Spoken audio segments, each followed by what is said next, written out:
تصور کریں کہ آپ کسی خواب میں خطرے سے بھاگنے کی کوشش کر رہے ہیں، لیکن آپ کی ٹانگیں اتنی بھاری ہو چکی ہیں۔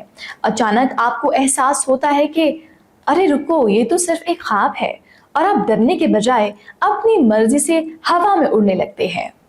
نفسیات اور نیورو سائنس کی دنیا میں دماغ کی اس انتہائی مسحور کن اور جادوئی قابلیت کو لیوسڈ ڈریمنگ کہا جاتا ہے۔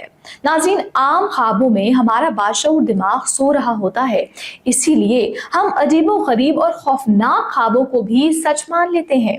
لیکن لوسڈ ڈریمنگ کے دوران، جو عموماً نیند کی سب سے گہری stage REM rapid eye movement ہوتی ہے، آپ کے دماغ کا اگلا حصہ جو شعور اور فیصلے کو کنٹرول کرتا ہے، یعنی پری فرنٹل کارٹیکس، وہ اچانک جاگ جاتا ہے۔ اس کے بعد آپ خود اس خواب کے ڈائریکٹر بن جاتے ہیں، اور آپ کے دماغ کے لیے وہ خواب بالکل 100% حقیقت جیسا محسوس ہوتا ہے۔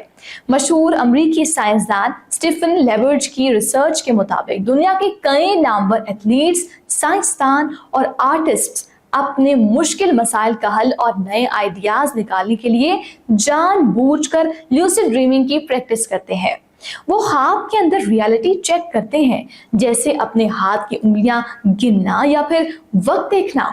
ناظرین، ہمارا اپنا دماغ ایک لامحدود اور پراسرار کائنات ہے، اور انسان کی یہ جادوئی قابلیت اس کائنات کو دریافت کرنے کی صرف ایک چھوٹی سی جھلک ہے۔